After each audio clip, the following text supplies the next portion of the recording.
Muy buenas noches, estimados jóvenes, ¿me escuchan?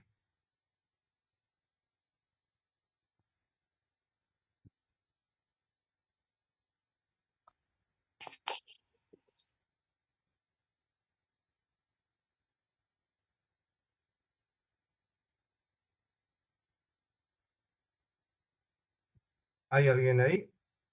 ¿Me escuchan? Y buenas Sí, noches, doctor doctor. Cis. Buenas noches. Qué bueno.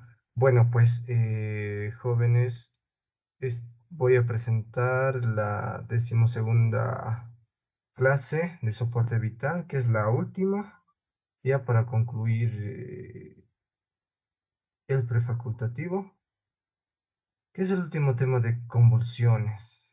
Y esto lo vamos a tomar desde el ámbito prehospitalario. ¿Ya? Hemos intentado hacer un resumen de lo que es las convulsiones, porque si hablamos de convulsiones en el ámbito hospitalario, es todo un complejo sistemático de materia, la cual no amerita, más está enfocada a una especialidad.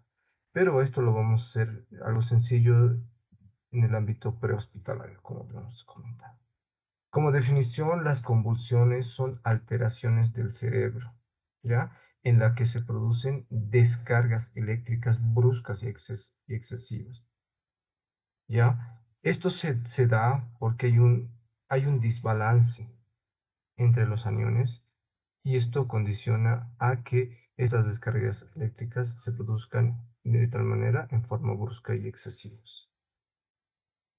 Para su mejor estudio, vamos a ver dos tipos de convulsiones que son muy frecuentes: la convulsión febril, que se presenta en niños, y la epilepsia como una enfermedad crónica. Si hablamos de las convulsiones febriles, son episodios convulsivos, ¿ya? Que se presentan en niños menores de 5 años y mayores de 6 meses. Y esto se debe porque hay un incremento de la temperatura corporal que es mayor a 38 grados centígrados. Pero esto es en teoría, porque hay niños en los cuales pueden presentar temperaturas de 40 grados y no convulsionar. Pero hay otros niños que sin embargo presentan temperaturas de 38,5 y pueden llegar a convulsionar. Esto depende del tipo de etiología y el tipo de paciente, ¿ya? El tipo de paciente, si es que este paciente tiene algún otro tipo de enfermedad. Y digo etiología porque va a haber varias etiologías las cuales van a predisponer a los niños a incrementar su temperatura.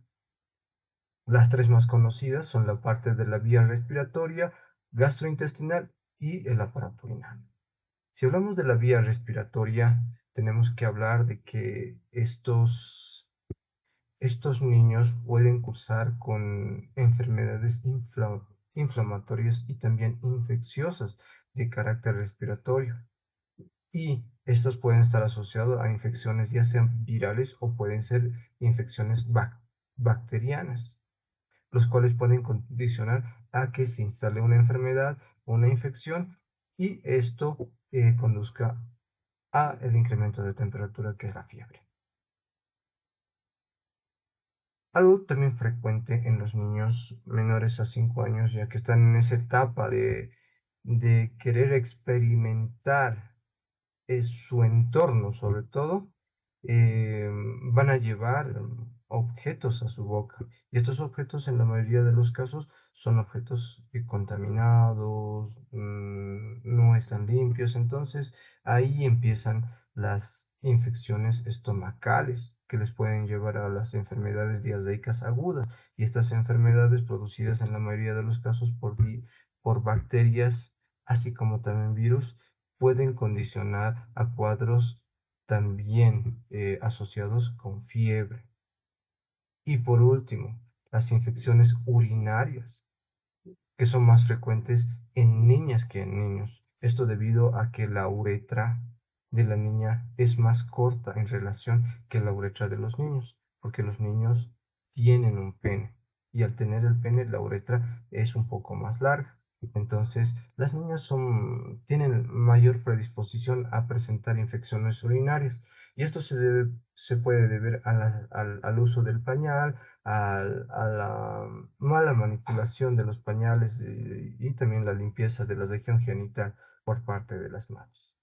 Todas estas patologías infecciosas pueden condicionar eh, fiebre o incrementar la temperatura en los niños y pueden evolucionar a tener fiebre y esta fiebre puede producir una convulsión febril. Así como también las infecciones, hay otros cuadros como los cuadros inflamatorios que pueden producir igual eh, aumento de temperatura y producir fiebre. Y también los procesos neoplásicos, sean cánceres benignos o cánceres malignos, que también van a producir este tipo de eh, incremento de la temperatura. Pero algo que es muy importante dentro de las convulsiones febriles es que suelen durar poco tiempo estas convulsiones febriles. Como máximo hasta 3 minutos pueden durar, ¿ya? Y se emiten por sí solas. Ahora, si hablamos de las convulsiones febriles, como ya habíamos indicado, se presentan en niños mayores a 6 meses y menores a 5 años.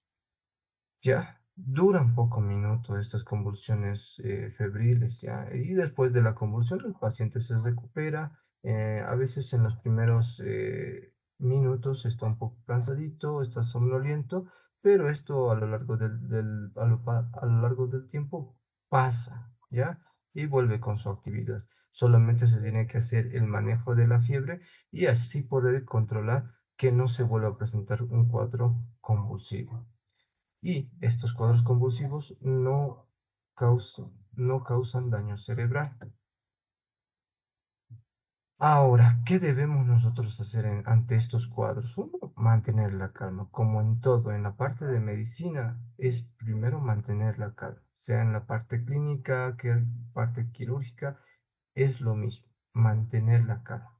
Esto con la finalidad de oxigenar nuestro cerebro y podamos tener mejores ideas, ¿ya? Sabiendo que esta convulsión febril puede o cede sola en unos minutos. Si es la primera vez que ha convulsionado este pacientito con fiebre y este paciente es mayor de 5 años, entonces nos tiene que llamar la atención, ¿ya? ¿Por qué en mayores de 5 años? Porque a veces las fiebres asociadas a, a infecciones pueden condicionar otro tipo de patologías como meningitis, las cuales pueden llevar a convulsiones a estos niños, ¿ya? En esos casos se debe llamar inmediatamente al servicio de emergencias para que se pueda realizar el manejo pertinente y estudio del infante, ¿no? Ahora, no es lo mismo hablar de epilepsia, porque la epilepsia es una enfermedad ya instalada, en la cual los pacientes van a tener una enfermedad crónica, ¿ya? Del sistema nervioso central. Y va a estar caracterizada por convulsiones espontáneas, ¿ya? Y estas convulsiones son recurrentes, pueden presentar 2 veces al día, 3 veces al día, dependiendo si está controlado. A veces en la semana presentan 5, 6 o 7 veces este tipo de crisis convulsivas. Y además, algo que es muy importante es que hay una pérdida de conciencia de estos pacientes. Llegan a perder la conciencia. Para diferenciar la sintomatología lo hemos dividido en 3 grupos. Uno están las crisis generalizadas convulsivas, ¿ya? Las crisis generalizadas convulsivas, las crisis generalizadas no convulsivas y las crisis parciales. Cada uno los vamos a explicar con un pequeño ejemplo para que me entiendan. Si hablamos del primer grupo de las crisis generalizadas convulsivas, estas se caracterizan porque va a haber una pérdida brusca de la conciencia del paciente, ¿ya? Y como va a haber una pérdida brusca del conocimiento, de la conciencia, estos pacientes se van a desmayar, ¿no? Además van a presentar sacudidas rítmicas, ¿ya? y no se miden con la fuerza, ¿ya? Sobre todo de las extremidades superiores y también las extremidades inferiores. No miden la fuerza de estos pacientes, entonces hacen con la mayor fuerza que puedan, ¿ya? Y además estos pacientitos expulsan saliva por la boca, entonces tienen cialosea y en algunos casos pueden presentar relajación de esfínteres, ¿ya? Los esfínteres, sobre todo uretral y el esfínter anal, los cuales pueden condicionar a la salida de orina y a la salida de heces. Hay otro tipo de esfínteres que también se pueden relajar, como el esfínter esofágico inferior y el esfínter esofágico superior, que en algunos casos puede haberse flujo de contenido gástrico hacia la cavidad oral. Por eso se tienen que tomar algunas medidas que les vamos a ir citando a lo largo del tema. Y ahí viene una anécdota que tenía hace años, cuando yo tenía 15 años, ¿ya? Uno de mis familiares, más propiamente mi hermano, tuvo una convulsión cuando, bueno, él tenía 15 años y yo 12 años, mi hermano mayor, presentó una convulsión. Y justo estábamos en las graderías de una cancha y tuvo la convulsión. En ese momento yo no sabía qué hacer, tenía 12 años y no sabía cómo actuar. Y lamentablemente sufrió varias heridas en el rostro, lo llevamos al médico y todo. Pero fue así. Eso fue la primera vez. Cuando se da la primera vez, uno no sabe cómo actuar, no sabe cómo ayudar. Ya en las siguientes convulsiones que presentó mi hermano en el colegio, en la casa, hasta en la cancha jugando fútbol, igual presentó. Entonces yo ya sabía cómo actuar.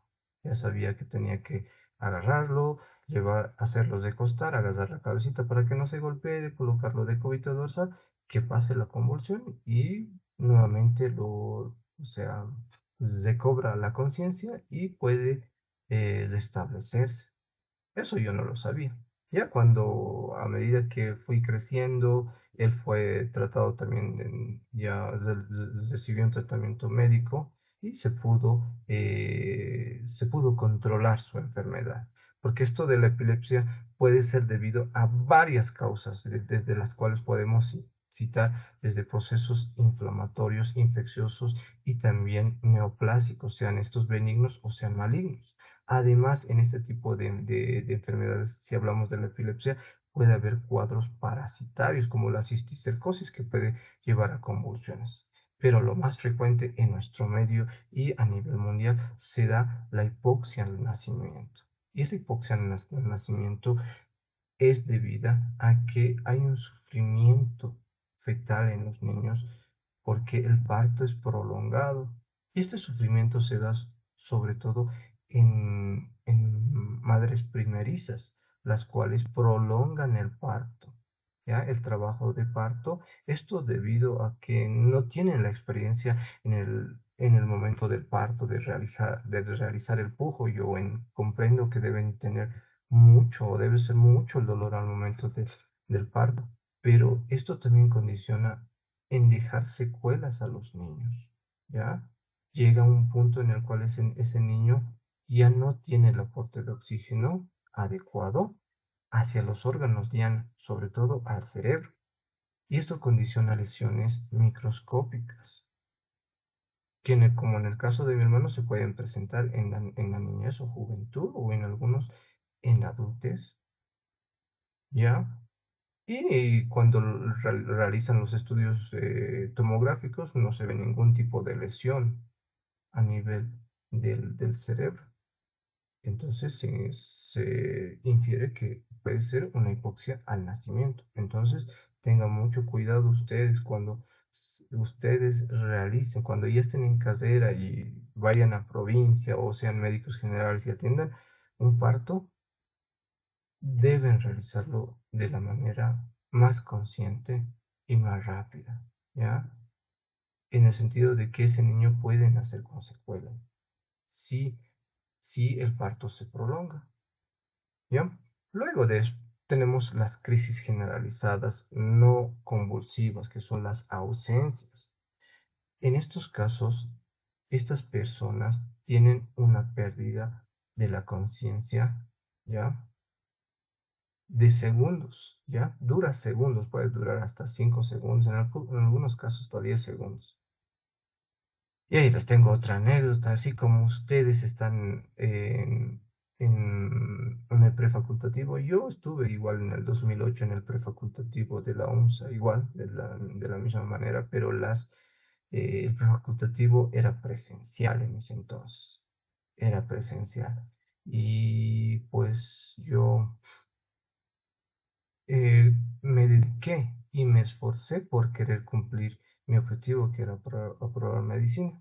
Y así como muchos de ustedes lo deben realizar, yo salía de mi casa en el minibús, me ponía a estudiar, llegaba a la facultad y bueno, entraba a todas las teóricas que habían, tanto de física, química, biología, todas las que estaban ahí. Y saliendo de la facultad, igual, me ponía a estudiar en el minibús. Llegaba a mi casa, almorzaba 5 minutos y me ponía nuevamente a estudiar. Estudiaba hasta la 1, 2 de la mañana. Sí me esforzaba y me exigía, porque mi objetivo era aprobar.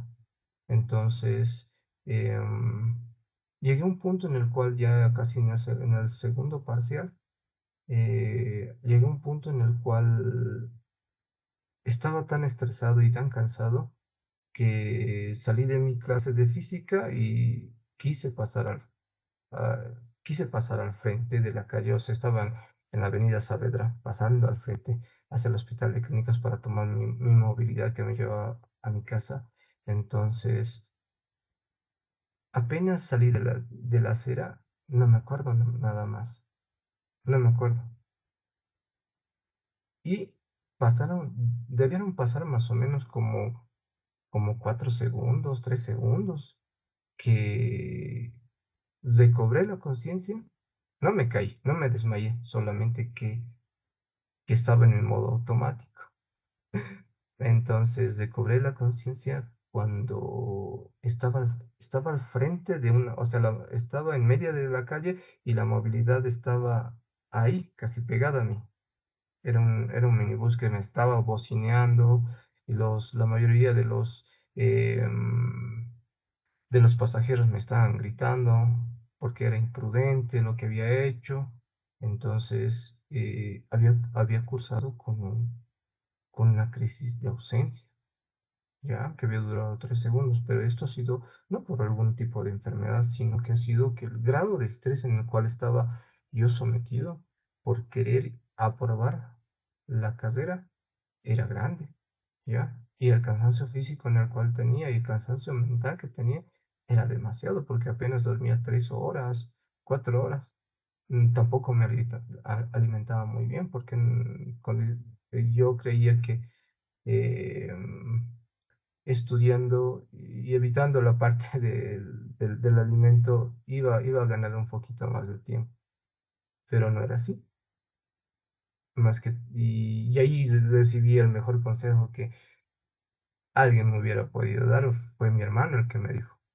Y me dijo, tienes que darte tiempo para todo, no solamente para estudiar, también para poder hacer tus actividades, tanto en familia como también con tu pareja, con tus amigos, hacer cosas que te gustan, todo eso tienes que darte tiempo, porque no sea que pases.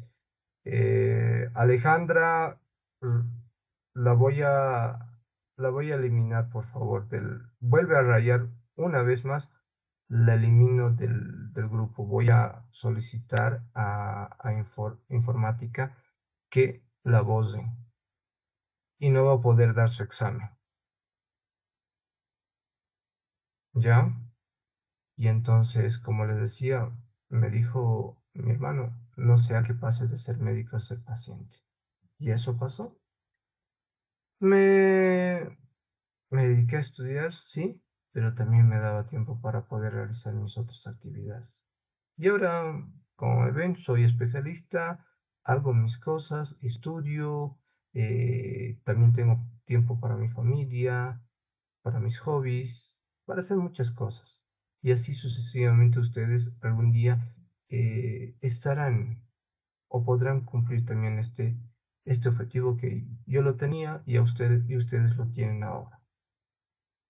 Y así pasa. Entonces, vamos, pasamos con las crisis parciales. Las crisis parciales son sensaciones extrañas, ¿ya? Que pueden presentar los pacientes que están asociadas a estas crisis parciales a las crisis generalizadas, ¿ya? Las crisis generalizadas em, están asociadas a las crisis parciales porque estos pacientes pueden presentar fenómenos auditivos, fenómenos visuales o sensaciones de hormigueo, ¿ya? Em, ahora, acá también tengo una anécdota justamente con el caso de mi hermano, que como yo ya les había comentado, y él ya había tenido varios cuadros de convulsiones en varios lugares. Entonces, en un cumpleaños que tuvimos, si no me equivoco, de mi mamá o de mi señor padre, eh, él me dijo, Ramiro, voy a convulsionar. Y me dijo, agarrame. Entonces lo agarré y pasó 1 o 2 segundos y empezó a convulsionar. Bueno, tomé todas las medidas, lo agarré, lo hice recostar, de la cabecita, de cúbito todo lateral y con eso pasó. Lo llevé a su cama, ya en su cama descansó 1 hora, 2 horas y salió de su habitación y me dijo, yo, yo la verdad tenía esa duda, o sea, ¿cómo sabía que él iba a convulsionar? Y le pregunté, ¿qué pasó? ¿Cómo sabes que vas a presentar las convulsiones? Le dije. Entonces me dijo, ¿sabes? Antes de que convulsione, yo siento o escucho como zumbidos en los oídos, ¿ya? O siento que se me tapan los oídos. Ah, yo dije, lo asocié. Esto debe ser los acófenos, que son sensaciones auditivas que pueden tener los pacientes. Y me dijo también que presentaba como destellos de luz, o sea, veía como destellos de luz, que son denominados también fosfenos en medicina, ¿ya? Y por último, el hormigueo que presentaba en los miembros superiores, sobre todo en las manos, que eran como, que son denominados las parestesis. Y toda esta sintomatología es denominada, son las famosas auras, ¿ya? Estos pacientes saben o presentan esta sintomatología antes de que convulsionen. Entonces, muchos de estos pacientes, a veces en la calle me pasó igual, muchas veces en el transporte público, en los minibuses, en los micros, y personas que han convulsionado y que yo he atendido, he hecho el manejo en el mismo minibús, ¿ya? Entonces, saben cuándo van a evolucionar, porque la mayoría presentan auras, ¿ya? Las auras son sintomatología, ¿ya? Que puede ser auditiva, visual, o puede ser táctil, como en el caso del hormigueo, que son las parestesias. Y a veces es muy complicado y también penoso con este tipo de personas, porque en cualquier momento les puede dar estas convulsiones, esas crisis convulsivas, ya sea realizando algún trabajo, ya sea en una industria o fábrica, que pueden sufrir accidentes de trabajo, estos pacientes. O alguno también que puede estar conduciendo su su vehículo y puede presentar estas crisis convulsivas, y esto condicionando a que él tenga algún, ah, algún accidente y pueda perder o tener alguna lesión o perder la vida o tal vez o producir lesiones a otro tipo de personas, ¿no? Entonces, es un poco complicado esto de la epilepsia. Ahora, qué desencadenantes pueden producir estas convulsiones, ¿ya? O esta epilepsia? El sueño insuficiente, como les había dicho, o el cansancio intenso, la tensión excesiva, la fatiga física. Y como ya habíamos hablado, la fiebre también produce las convulsiones. Además, en el caso de las mujercitas, la menstruación.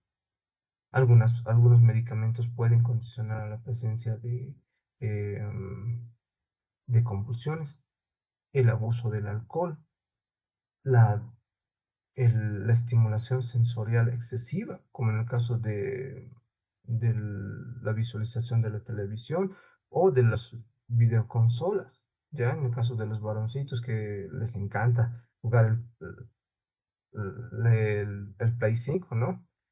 Es así, la exposición al sol, la interrupción brusca de medicamentos, sobre todo los anticonvulsivantes, todo estos pueden desencadenar cuadros convulsivos, entonces hay que tener mucho, mucho cuidado en ese sentido. ¿Qué síntomas se pueden presentar en estos pacientitos? Como ya había indicado, hay una pérdida de la conciencia, rigidez o falta de tono en estos pacientes. Presentan movimientos bruscos generalizados en miembros superiores y miembros inferiores. ¿Ya? Estos pacientes no miden la fuerza, lo hacen de manera brusca, ¿ya? Y presentan cialosea, la expulsión de espuma por la boca, ¿ya? Relajación de esfínteres, algunos pacientitos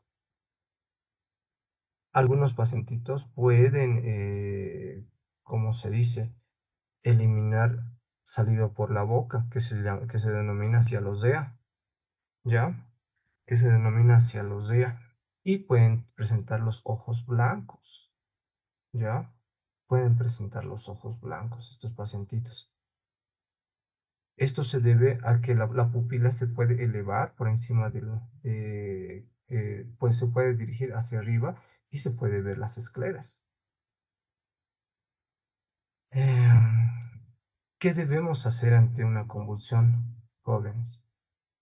En el caso de las convulsiones febriles, no precisan atención médica inmediata, ¿ya? Debemos intentar ceder la fiebre, ¿ya? Y con eso puede ceder el cuadro convulsivo. Rara vez estas convulsiones febriles pueden producir peligro en la vida del niño. En el caso de las convulsiones, debemos mantener la calma. Yo sé que la primera vez que uno ve o atiende a un paciente con convulsiones, se estresa harto y no sabe qué hacer. Pero ya a medida que va entrando en contacto con ese tipo de pacientes, ya se hace un poco más canchero, o sea, ya sabe cómo poder realizar el manejo.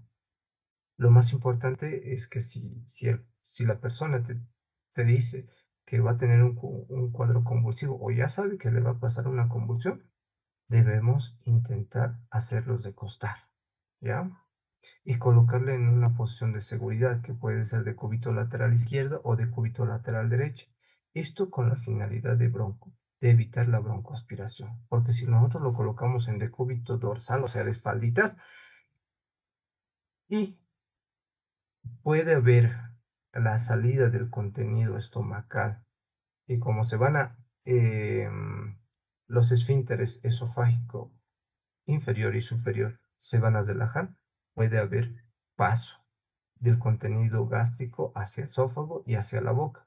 Y este contenido puede llegar a vías respiratorias y el paciente se puede broncoaspirar, pero si nosotros le colocamos en una posición de seguridad de cúbito lateral, el contenido puede salir a través de las comisuras labiales. Puede ser por el lado izquierdo o puede ser por el lado derecho. Y algo muy importante que debemos movilizar al paciente, ¿ya? Llevarlo a una zona donde esté libre de muebles u otros objetos con la finalidad de evitar que se golpee este paciente. Y algo que es muy importante, no se debe intentar sujetar a la persona y evitar que ésta convulsione. No se debe realizar eso. Lo máximo que nosotros podemos realizar es agarrar la cabeza con la finalidad de que éste no se golpee ni se produzca un traumatismo craneoencefálico. Tampoco se debe echar agua al paciente. Hay personas eh, que vi que hacían un manejo que una persona estaba convulsionando, agarraban un balde de agua y los echaban. Eso no se debe hacer, ¿no? Eso es contraproducente en el sentido de que si estamos en la noche y este paciente puede entrar en hipotermia, ¿ya? Entonces no hagamos esas conductas. Luego, si el paciente tiene una ropa bien ajustada, digamos, está utilizando ropa ajustada, debemos aflojar la ropa, ya esto con la finalidad de mejorar su respiración y el ingreso de oxígeno, sobre todo a los pulmones. No hay que meter nada por su boca, ¿ya? Yo sé que muchos de estos pacientitos pueden morderse la lengua, llegan a morderse la lengua. Entonces, y veo muchas personas en los cuales dice, agarran unos medias, agarran un pañuelo o a veces la misma manga de la polera y meten directamente en la cavidad oral. Y esto puede ser contraproducente en el sentido de que este cuerpo extraño puede llegar a obstruir las vías respiratorias. ¿Ya? Y puede producir primero un atragantamiento y llegar a obstruir las vías respiratorias. Y al momento en el cual se está introduciendo el objeto, no metan los dedos, como ya dije, estos pacientes no miden la fuerza. Y si ustedes meten los dedos a la boca, pueden llegar a perderlos o a tener algún tipo de lesión grave en los dedos. ¿Ya? Les pueden amputar los dedos. ¿Ya? Hay que tener mucho cuidado en ese sentido, entonces, ¿ya? Lo más importante, sostener la cabeza y colocar algo debajo de la cabeza. Esto con la finalidad de amortiguar los golpes y no se produzca ningún traumatismo craneoencefálico. ¿Ya? Se debe calcular, se debe calcular la duración de cada crisis, ¿ya? Esto con la finalidad de que si la mayoría de estas crisis duran entre 1 minuto hasta 3 minutos, si duran más de 5 minutos, ahí nos tiene que llamar la atención, porque esto puede dejar secuelas. Ahora, permanecer al lado del paciente hasta que termine y vuelva a recuperar la conciencia, que es muy importante. No solamente agarren al paciente y empieza a convulsionar y esté inconsciente y bueno, pues nos vemos, ya estás mejor, chao, chao. No hagan eso. Esperen a que recupere la conciencia. Y una vez que recupere la conciencia, si tiene algún dato de un familiar al cual pueden llamar, entonces comuníquense con él. Y si este paciente no recupera la conciencia a los 10 minutos, a los 20 minutos, nos debe llamar la atención. Puede ser que este paciente se haya golpeado eh, la región craneana y se haya producido un traumatismo craneoencefálico. Entonces tenemos que llamar al servicio de emergencias. ¿Qué debemos hacer después de una convulsión? Colocar al paciente en decúbito lateral. Es la posición de seguridad, ¿ya? Decúbito lateral. Verificar la respiración, si este paciente está respirando, si no tiene algún objeto en la cavidad oral. No debemos darle líquidos ni alimentos jóvenes. Muchas de las personas después de que se desmaya agarran, le dan un vasito de agua. No lo hagan, porque hay una posibilidad de que este paciente vuelva a convulsionar. Entonces no lo hagan, ni peor aún, no den ningún tipo de alimento.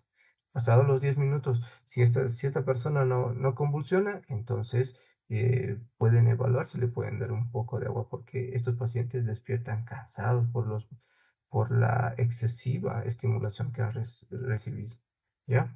Debemos permanecer cerca a las personas, a la persona que ha sido afectada, siempre, ¿ya? Hasta que recobre la conciencia y buscar información para llevarlo a un centro hospitalario. ¿Qué síntomas pueden tener después de una crisis o cómo se encuentran estos pacientes? Pueden encontrarse somnolientos, en algunos casos confusos, cuando el tiempo ha sido prolongado.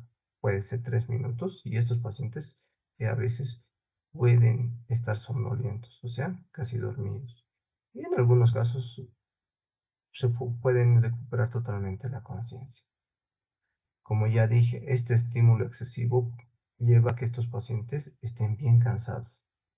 Hay que dejarlos descansar después de estos cuadros convulsivos, ¿ya? Y después de 1 o 2 horas ya están restablecidos. ¿Cuándo debemos buscar ayuda médica inmediata? Cuando la persona está embarazada. Estas crisis convulsivas no solamente se presentan en niños, adolescentes, jóvenes, también se pueden presentar en mujeres embarazadas, sobre todo en aquellas mujeres las cuales no han realizado sus controles prenatales. Y puede ser que En ese tiempo que estaban embarazada, su presión estaba elevada. Y esta presión elevada puede llevar a un tipo de patología denominada como preeclampsia, y esta puede llevar a una eclampsia, la cual se caracteriza por la presencia de convulsiones, y esta puede producir a su vez complicaciones en la mujer como también en el niño. Ahora, también tenemos que comunicarnos con los servicios de emergencia en caso de que la persona no recupere la conciencia. En estos casos debemos, por eso se debe medir cuánto, o sea, se debe calcular cuánto tiempo ha estado convulsionando este paciente y cuánto tiempo ha estado inconsciente después de la convulsión. Porque si ustedes lo dejan, digamos, vas a recuperar la conciencia en unos 10 minutos, ya esperamos un poco más, 20 minutos, pasa 20 minutos, pasa una hora, pasa 2 horas y no recobra la conciencia este paciente, algo está mal. Algo puede estar pasando con este paciente. Puede ser que ustedes imagínense que solamente lo han visto en el piso convulsionando. Puede ser que se haya golpeado la cabeza y tenga un traumatismo craneoencefálico. Y esto puede condicionar que el paciente esté inconsciente, ¿ya? O se debe comunicar con el servicio de emergencia en caso de que la persona sufra algún tipo de lesión, ¿no? Algún tipo de lesión secundaria a la caída que ha tenido. Y por último, si la convulsión dura más de 5 minutos, ¿ya? Eh, bueno, eso sería todo en relación a esta exposición, mis estimados jóvenes. Me despido con esta frase que el éxito es la acumulación de pequeños esfuerzos repetidos día y noche. Todo esfuerzo siempre va a valer la pena, mis estimados jóvenes. Esta es la última clase de soporte vital y espero que les haya gustado la materia. Nos hemos esforzado mucho, la verdad, el doctor Kurmi y mi persona, para poder hacer que sea diferente esta materia. Y si tienen alguna pregunta, yo muy presto para poder contestar las preguntas que tengan. ¿Ya?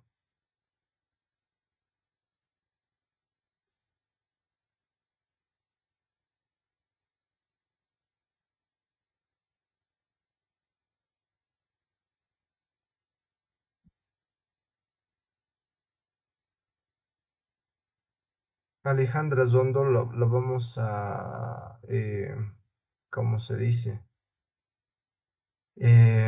Vamos a dar parte a informática para que le excluyan del examen, porque no está bien que raye la pantalla. Ya está anotado entonces. Alejandra Rondo.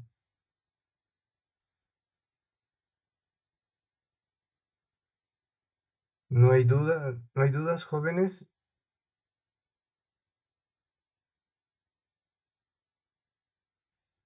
¿Cómo podría prolongarse un parto? Por muchas causas. Uno, que las contracciones no sean eficaces, ¿ya?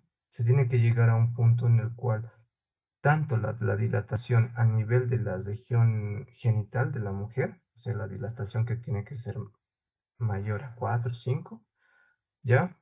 Inicia el trabajo de parto. Dos, de que la paciente no colabore en los pujos. A veces cuando se realizan los pujos lo hacen superficialmente y yo entiendo que tal vez debe ser muy doloroso, no les puedo decir porque soy varón, ¿no?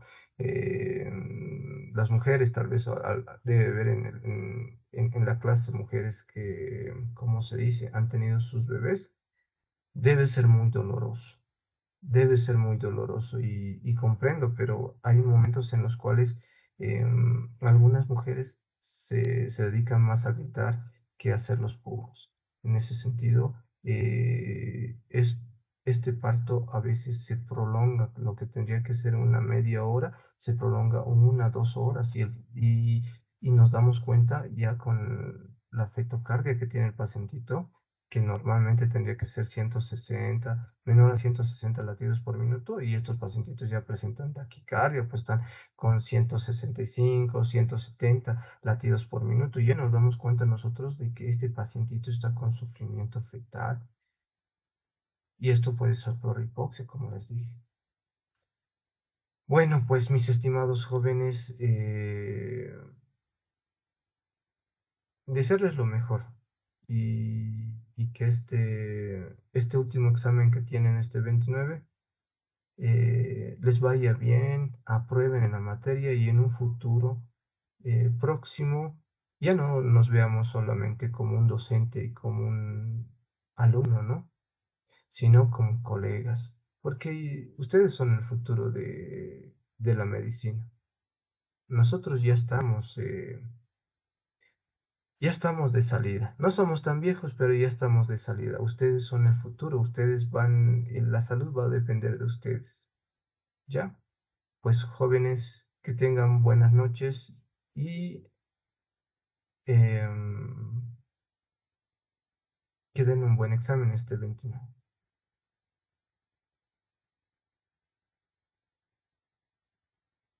Ya, la última pregunta que me decía, en caso de que la persona reciba anticonvulsivantes, ¿se debe administrar la medicación pasada cierto tiempo o no es recomendable? En caso de que la persona reciba anticonvulsivantes, ¿se debe administrar la medicación? A veces, a veces se tiene que ajustar la dosis. Pese a que estés recibiendo estos pacientes el tratamiento anticonvulsivo, el tratamiento anticonvulsivante, pueden presentar episodios de convulsiones a estos pacientitos. Ahora, darle el anticonvulsivante después de la convulsión, no, no lo hagan. No lo hagan por el caso que les había indicado, que se pueden broncoaspirar. Esperen por lo menos una media hora hasta que el paciente esté un poco más establecido y más consciente y pueda manejar las secreciones, sobre todo en la vía respiratoria, y así puedan dar la medicación si es que no lo ha tomado. ¿Ya? Bueno, pues nos vemos, mis estimados jóvenes, en un futuro.